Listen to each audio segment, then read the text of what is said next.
Seperti diketahui teman-teman semua, hari ini mungkin hari ketiga terhadap mulai pecahnya perang Israel dengan Iran.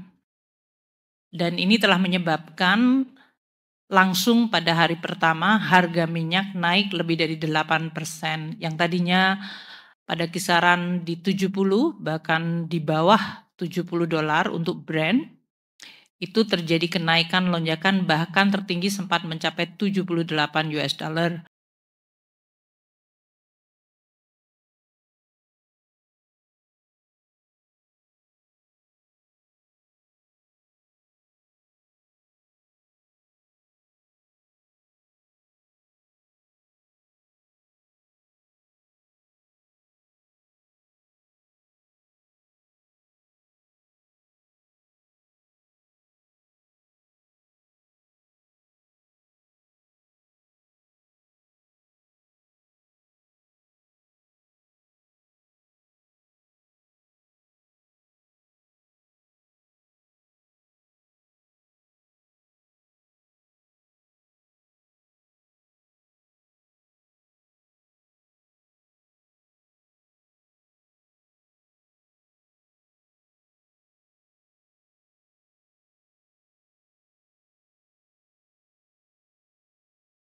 Baik, teman-teman media, kita mulai ya. Suaranya agak menggema. Iya, nggak standar. Moga-moga bisa didengar dengan baik. Teman-teman Kemenkeu semuanya udah ya? Yuk kita mulai. Bismillahirrahmanirrahim. Assalamualaikum warahmatullahi wabarakatuh. Selamat siang dan salam sejahtera untuk kita semuanya. Om Swastiastu, Namo Buddhaya, Salam Kebajikan, Salam Rahayu. Teman-teman media yang saya hormati, hari ini kita akan menyampaikan pelaksanaan dari anggaran pendapatan dan belanja negara untuk periode sampai dengan akhir Mei 2025. Jadi dalam hal ini, APBN yang akan kita sampaikan hari ini adalah posisi 5 bulan pertama semenjak Undang-Undang APBN dijalankan 1 Januari 2025. Seperti biasa kita akan membagi presentasi ini menjadi 4 bagian. Pertama mengenai lingkungan ekonomi baik global maupun nasional yang tentu mempengaruhi banyak sekali bagian-bagian dari APBN kita. Apakah itu dari sisi penerimaan, dari sisi belanja, dan juga dari sisi pembiayaan. Oleh karena itu, bagian pertama adalah mengenai situasi kondisi global dan nasional, geopolitik yang sayangnya atau unfortunately situasinya tidak membaik dengan terjadinya perang yang sekarang ini sedang berlangsung makin sengit antara Israel dengan Iran. Kemudian bagian kedua nanti akan disusul sesudah menyampaikan postur APBN sampai dengan akhir Mei 2025 akan disusul dengan presentasi mengenai belanja negara, baik belanja pemerintah pusat, kementerian, lembaga, dan belanja bendara umum, serta belanja dari transfer ke daerah. Bagian ketiga adalah bagian penerimaan negara yang nanti untuk belanja negara akan dipresentasikan oleh Pak Swahasil Nazara. Untuk bagian penerimaan negara akan dipresentasikan oleh Pak Anggito Abimanyu mengenai penerimaan perpajakan yaitu pajak dan bea cukai serta penerimaan negara bukan pajak. Bagian yang tiga adalah bagian pembiayaan dan baik itu investasi maupun pembiayaan defisit yang akan disampaikan oleh Pak Thomas Jiwandono.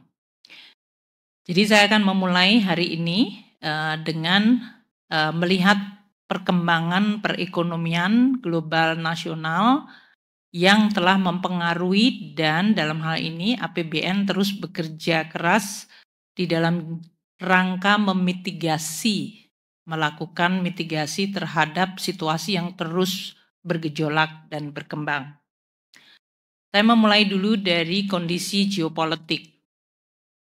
Seperti diketahui teman-teman semua, hari ini mungkin hari ketiga terhadap mulai pecahnya perang Israel dengan Iran. Dan ini telah menyebabkan langsung pada hari pertama harga minyak naik lebih dari 8%, yang tadinya pada kisaran di 70 bahkan di bawah $70 untuk Brent. Itu terjadi kenaikan lonjakan bahkan tertinggi sempat mencapai $78 per barel, naik hampir sekitar 9%, meskipun kemudian sekarang mengalami koreksi di $75 per barel. Namun ini adalah sesuatu yang memunculkan selalu adanya suatu event atau kejadian yang bisa langsung mempengaruhi secara sangat signifikan terhadap kondisi perekonomian, baik melalui harga komoditas maupun dari sisi nilai tukar, suku bunga, dan capital flow. Inilah yang sedang akan terus kita menghadapi geopolitik yang makin meruncing. Di sisi lain kita lihat hubungan antara Amerika dengan RRT dari sisi ketegangan perdagangan agak sedikit menurun tensinya dengan adanya inisiatif kedua belah pihak untuk melakukan negosiasi. Meskipun sampai hari ini belum tercapai persetujuan, sehingga ini masih menimbulkan ketidakpastian.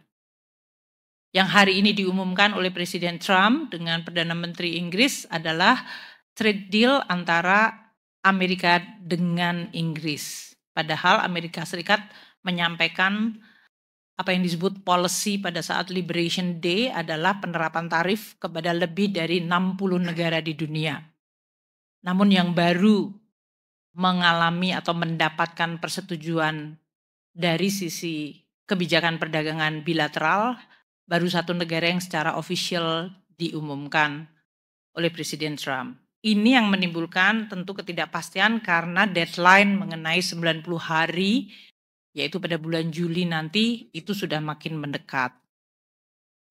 Situasi gejolak geopolitik, keamanan, dan perdagangan antar negara, termasuk sebetulnya Amerika Serikat di dalam apa yang disebut proposal dari kebijakan fiskal mereka, yaitu kebijakan fiskal yang oleh Presiden Trump disebutkan big and beautiful, yang diperkirakan akan menambah defisit APBN dari Amerika Serikat secara sangat signifikan, lebih dari 10 triliun dalam 10 tahun terakhir tambahan defisitnya. Ini menyebabkan sentimen terhadap kebijakan fiskal dari negara-negara maju, terutama Amerika Serikat, menjadi relatif negatif. Dan ini mempengaruhi nanti persepsi terhadap risiko fiskal, sehingga mempengaruhi yield atau suku bunga yang terjadi di Amerika Serikat dari sisi US Treasury. Kombinasi dari dua belah hal ini, yaitu ketidakpastian dari sisi perdagangan global yang belum tercapai kepastiannya, ditambah dengan berbagai kebijakan-kebijakan makro, terutama di bidang fiskal negara-negara maju, dan kemudian ditambah dengan kondisi geopolitik dan securities yang sangat negatif, menegang dan bahkan sudah pecah perang, yang menimbulkan kemudian ketidakpastian komoditas, supply chains. Ini semuanya menghasilkan dua risiko yang immediate. Risiko pertama adalah ketidakpastian harga cenderung naik, seperti harga minyak yang naik. Namun di sisi lain, dari sisi perekonomian global akan cenderung melemah. Jadi kombinasi kenaikan harga-harga karena disrupsi geopolitik dan security itu menyebabkan tekanan harga, berarti inflasi naik, namun dikombinasikan dengan ketidakpastian yang menyebabkan ekonomi global melemah. Itu kombinasi yang harus kita waspadai karena tidak baik. Perlemahan ekonomi membuat dampak yang buruk, kenaikan inflasi dan kemudian menimbulkan kenaikan yield, apakah karena adanya geopolitik atau karena adanya fiscal policy. Kedua hal ini menyebabkan dampak kepada seluruh dunia termasuk Indonesia. Ini akan juga menggerakkan nilai tukar dan juga suku bunga global.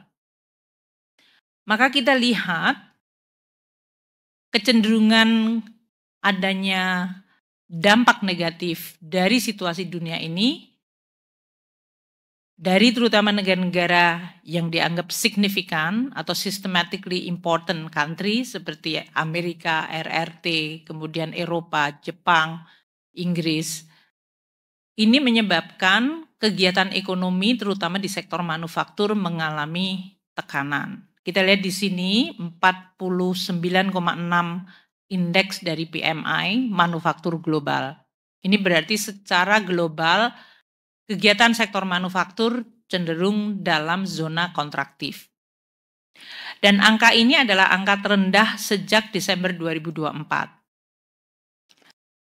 70% lebih, hampir 71%, 70,8% negara-negara yang disurvei dari sisi kegiatan manufakturnya, mereka semuanya mengalami kontraksi. Artinya indeks PMI-nya untuk manufaktur di bawah 50, termasuk Indonesia dalam hal ini, 47,4.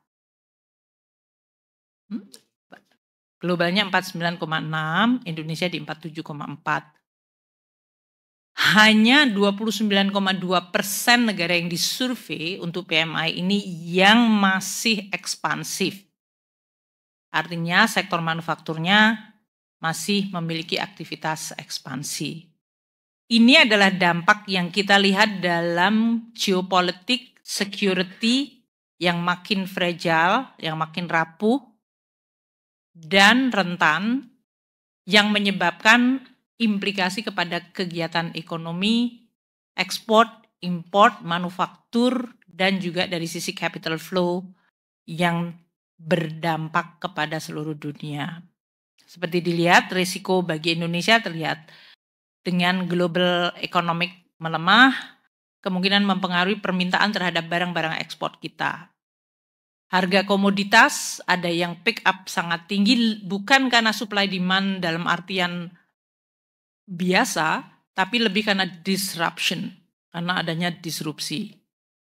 Nilai tukar juga dalam hal ini cenderung mengalami volatilitas dan suku bunga utang meningkat terutama karena kebijakan fiskal di Amerika Serikat, yaitu legislasi yang sekarang sedang dibahas dari Kongres ke Senat, yaitu mengenai ekspansi fiskal di Amerika Serikat.